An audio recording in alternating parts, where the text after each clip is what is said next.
cuestión fue hecho con el fin de entretener al espectador. Toda la información de este material audiovisual es de dominio público. Muchas gracias por su atención.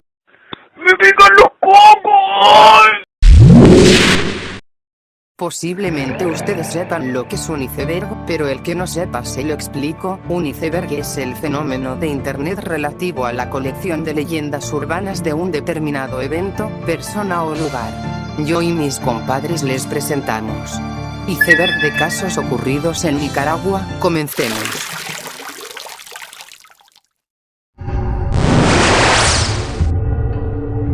Las autoridades nicaragüenses se incautaron de un caracol gigante africano, considerado una de las especies exóticas invasoras más importantes del mundo, informaron medios oficiales. El Instituto de Protección y Sanidad Agropecuaria, IPSA, a través del Sistema de Vigilancia Fitosanitaria, interceptó en un zoo criadero un caracol gigante africano, Lysachatina fulica, que fue introducido de manera ilegal al país, según las citadas fuentes de Nicaragua. En las últimas horas, las autoridades fitosanitarias de Nicaragua pusieron en marcha una campaña para prevenir la entrada al país del caracol gigante africano, y habilitaron un número de teléfono para informar de cualquier presencia del gigante molusco, catalogado como una plaga polífaga de rápido crecimiento. El Sistema Nacional de Producción, Consumo y Comercio ha fortalecido las medidas fitosanitarias, estableciendo un anillo de protección, con estrictas medidas de bioseguridad, en coordinación con las autoridades del Ministerio de Salud, Ejército de Nicaragua, Policía Nacional y alcaldías municipales, indicó el IPSA. Esta plaga es considerada una de las especies exóticas invasoras más importantes del mundo, puede llegar a ocasionar un impacto considerable en la biodiversidad ecológica, pérdida de cultivos y, principalmente, daños a la salud pública, debido a que es un portador de parásitos que pueden causar enfermedades a las personas, según las autoridades. Fue un sismo de magnitud 6,2 en la escala de Richter, que estremeció a Nicaragua a las 5:27 hora local del día jueves 10 de abril de 2014. Según el Instituto Nicaragüense de Estudios Territoriales, INETER, su epicentro se localizó al suroeste del lago Xolotlán, específicamente a 5 kilómetros al este de Nagarote, y a una profundidad hipocentral de 10 kilómetros por su parte. El Servicio Geológico de Estados Unidos fijó su ubicación a 10 kilómetros al oeste de Valle San Francisco, y a 13 kilómetros de profundidad. El terremoto duró aproximadamente 45 segundos y se percibió en Nicaragua, Honduras, El Salvador, Guatemala y Costa Rica. Alcanzó una intensidad máxima de 10 grados en la escala sismológica de Mercalli, siendo Matear y Nagarote los municipios que concentraron la mayoría de los daños, y también causó daños al patrimonio cultural de la nación. Ahora con mayor fuerza. Con mayor fuerza. Ahí está temblando con mayor fuerza. Vean cómo se está moviendo. Vean cómo se mueven las paredes. Y cómo está moviéndose toda esta parte del escritorio. Bastante fuerte. Estamos activando el plan de seguridad. El horario de Enrique Bolaños. Decreto Ejecutivo N. 26/2006, aprobado el 25 de abril del 2006, publicado en la Gaceta, Diario Oficial N. 81 del 26 de abril del 2006. El presidente de la República Nicaragüense consideró que la crisis originada por el alza constante de los precios internacionales del petróleo tiene efectos negativos en la economía nacional, motivo por el cual la mayoría de los países deben buscar medidas de ahorro alternas en la administración de la demanda de energía, dentro de las que figuran los cambios horarios en la época de verano, tomando en cuenta que entre los meses de abril a octubre es posible aprovechar al máximo la duración de la luz solar, reduciendo así el consumo innecesario de energía y creando conciencia de la necesidad de dar un uso adecuado a los recursos energéticos de la sociedad en su conjunto. Que de acuerdo con el informe final del cambio de la hora en Nicaragua, en el período de abril a septiembre de 2005, elaborado por la Comisión Nacional de Energía, NE, se logró un ahorro de energía equivalente al 0,68% de la demanda bruta de energía del período y una reducción promedio del 2,72% en la demanda máxima de la hora de punta, ahorrándose en términos económicos 1,37 millones de dólares en total, y su consecuente efecto positivo en la economía familiar, comercial, estatal y nacional. en uso de las facultades que le confiere la Constitución Política, ha dictado el siguiente decreto de cambio de la hora nacional. Arto 1, se adelanta en una hora, en todo el territorio nacional, la hora oficial a partir de las 2 horas de la mañana, del 30 de abril de 2006. Arto 2, se faculta a la Comisión Nacional de Energía para que proponga el establecimiento de medidas de conservación y uso más eficiente de la energía eléctrica, las cuales serán de aplicación obligatoria para los ministerios de Estado, entes autónomos, empresas estatales y demás instituciones públicas del Poder Ejecutivo. Arto 3, el presente decreto entrará en vigencia a partir de su publicación en la Gaceta, Diario Oficial.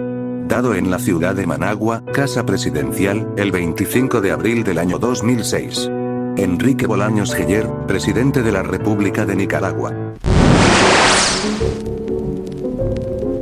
Se dice que el volcán Masaya es una de las puertas de la morada de Satanás. Por eso, los chorotegas habitaban los pueblos aledaños de Mindirí y Masaya, tenían muchos mitos y creencias, como la de una diosa hechicera a la cual le ofrecían sacrificios de doncellas y niños en el cráter Mindirí, leyenda que contó al cronista Gonzalo Fernández de Oviedo, el cacique de Mindirí, en 1529. Fernández de Oviedo subió a la cumbre del volcán acompañado del cacique y el indio Nacatime, logrando contemplar el fuego del volcán lava incandescente. También escribió datos interesantes sobre las especies de árboles como el nancite, birsón y macrasifolia, y los chocollos coludos o pericos coludos, Sitacara strenurus, que hasta hoy anidan en las paredes interiores del volcán. Ese mismo año llegó el fraile mercedario Francisco de Bobadilla, quien plantó una cruz en la cima del volcán para, según él, exorcizar al demonio, ya que creía que esa era la boca del infierno, porque en la Biblia se describe al infierno como un pozo de fuego y azufre. El 13 de abril de 1538, un sábado de Ramos, Fray Blas del Castillo bajó al interior del cráter principal del volcán Masaya, por medio de poleas, con una cruz de madera para conjurar males, y un martillo para picar la lava incandescente en búsqueda del llamado oro del volcán, porque creía que la lava era oro derretido. Incluso realizó excavaciones que fracasaron.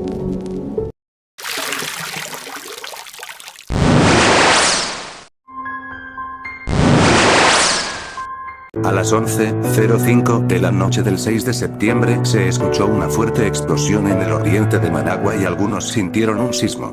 Al día siguiente, un equipo de expertos de varias instituciones del país daban una conferencia para informar que la explosión se produjo por el choque de un meteorito. Estamos convencidos que fue un meteorito, dijo en esa conferencia Wilfred Strauss, asesor en temas científicos para el régimen, en ese momento. La hipótesis es que podría ser un pedazo de un asteroide que pasó por Arizona, Estados Unidos. Se mencionó incluso que el meteorito era parte del asteroide 2014 CR. Recalcaron que los impactos de meteoritos dejan un olor a pólvora. Medios internacionales hicieron eco de la noticia y destacaron la versión oficialista. Un astrónomo amateur, miembro de la Asociación Americana de Observadores de Estrellas Variables y el proyecto Exoplaneta WAPS de la NASA, asegura que fue pura coincidencia el paso de ese asteroide y la explosión que hubo en ese sector de Managua, ya que para tener certeza de esto se debió hacer un trayecto de la ruta del supuesto astro. No es el primer registro de la caída de un meteorito en Nicaragua. El Instituto Nicaragüense de Estudios Territoriales, INETER, tiene el registro de un supuesto meteorito que fue visto en el Pacífico y que desapareció en algún lugar del municipio de Malpaisillo en abril de 1997. Nunca se encontró un cráter.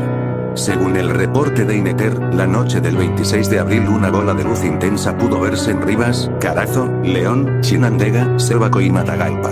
Los testimonios indican que el objeto dejó de brillar en algún punto de Malpaisillo.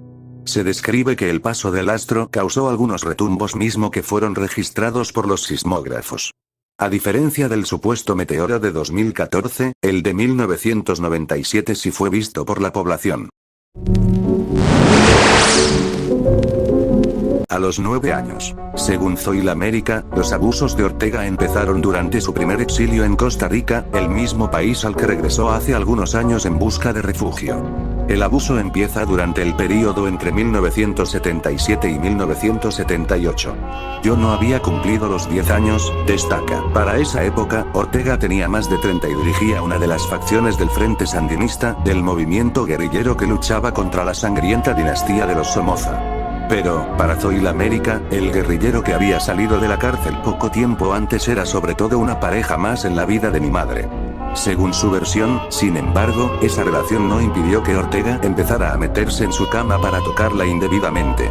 Recuerdo que mi reacción de protección siempre fue quedarme paralizada, hacerme como que seguía durmiendo, cuenta. Dice que también trataba de tapar el agujero que dice Ortega hizo en la puerta del baño para poder espiarla mientras se duchaba. Pero él siempre lo destapaba al día siguiente. Aprendí muy pronto que no podía detenerlo, dice Zoila América. Y, según su testimonio, las cosas no terminaron ahí. El abuso se recrudeció luego del triunfo de la revolución sandinista y el nombramiento de Ortega como coordinador de su junta de gobierno. Violada. Así, fue en Nicaragua donde los años de abuso físico y psicológico dieron paso a las violaciones incluidas en la acusación contra Ortega, alega Zoila América. La primera ocurrió después de la cruzada de alfabetización, de 1980, cuando yo ya había desarrollado mi cuerpo hormonalmente, afirma. Entonces vino y dijo ya estás lista, cuenta. Y Zoila América también incluye esa forma de actuar en su lista de abusos psicológicos de Ortega.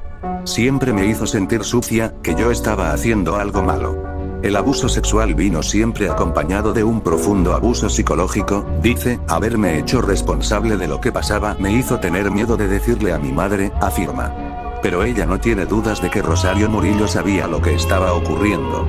Yo escuché cuando mi madre le reclamaba a Daniel Ortega que ella sabía lo que estaba pasando, sin referirse directamente a qué pasaba, cuenta. Sin embargo, nunca encontró quizá la manera de hacer algo para detenerlo totalmente, dice.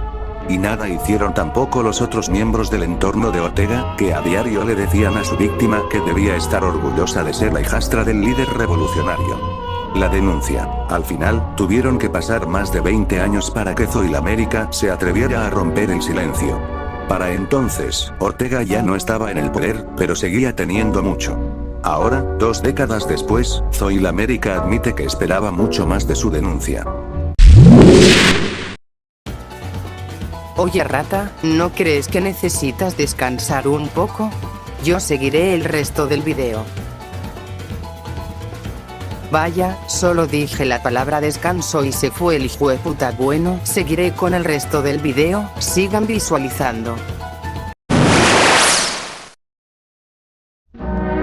Simplemente aparecen. Pocas veces se observa quién las hace. No tienen firmas. Nadie reclama su autoría. Podría ser un peligro ponerle nombre a lo que reta y se burla del poder. Cuando el transeúnte pasa enfrente de ellas, las lee, las observa e incluso, las siente. Se quedan en la memoria, en formas de ecos que piden justicia, democracia y una Nicaragua libre. Son las 3 de la tarde del lunes 23 de julio. Una manifestación masiva pasa por la carretera a Masaya, mientras algunos jóvenes aprovechan el momento de euforía para hacer pintas en las paredes. Las denuncias se han materializado en garabatos y frases escritas con aerosoles. La ciudad se ha llenado nuevamente de pintas, como hace 40 años. Para muchas personas que vivieron la Revolución Popular Sandinista, como la periodista Sofía Montenegro, las pintas de esta nueva rebelión cívica guardan similitudes con las del siglo pasado que fueron escritas contra la dictadura somocista. Esto es debido a que el fenómeno social es, en esencia, el mismo. Estás ante un régimen dictatorial autoritario y asesino, explica Montenegro. La historia del duende que enamora a jovencitas en Estelí. En el Cerro Tomagu, en Estelí, está una cueva donde han visto un duende con aspecto de niño que enamora a las jovencitas de la comunidad. Un mito por décadas ha tocado las puertas de los hogares de cada habitante de esta localidad y ha llegado rápidamente a los oídos de todos los nicaragüenses. Dicen que un duende se pasea por esta comunidad, nombrada Las Cuevas el Cerro Tomagu, ubicada al sureste de la ciudad de Estelí, en el norte de Nicaragua. Pocas veces ha sido visto corriendo y brincando por cada patio de las viviendas, el cual especifican que desaparece a su antojo, pero las damas que lo han logrado observar aseguran que han sido enamoradas por el ser misterioso. Cuando estaba pequeña mi mamá nos contaba que el duende salía en el cerro, que a las muchachas que les gustaba les dejaba flores en la ventana de sus cuartos, manifestó Mariela Castillo, habitante de la comunidad. Lee también, ¿sabías que el pasaporte nicaragüense es el más difícil de falsificar? Las personas lo describen bajo de estatura, orejas puntiagudas, pecas en su cara y con aspecto de un niño. Un equipo de Crónica TN8 decidió ir a acompañar a los lugareños este viernes, para que ellos mostraran en el cerro donde más aparecía esta criatura paranormal. Nicaragua, duende, esteli, cerro Tomagú, creencia, superstición. A lo lejos se podía apreciar entre árboles de pinos una enorme cueva. Para algunos el miedo puede ser una de las primeras reacciones al darse cuenta quién habita este lugar.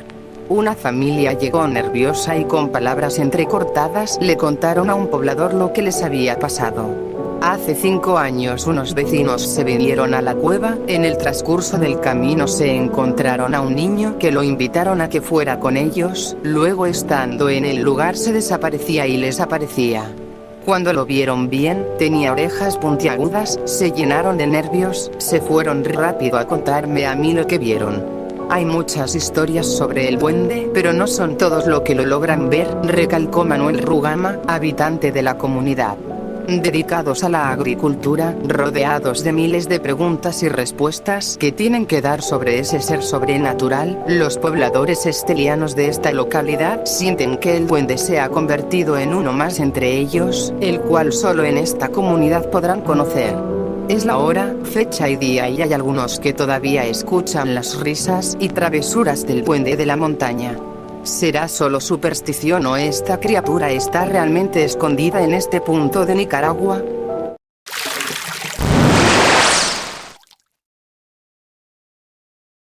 Ja, ja, ja, el pendejo. Si llegamos a los 100 likes, yo y los compadres hacemos la parte 2, si no llegamos, se jodieron, putas. Skeleton!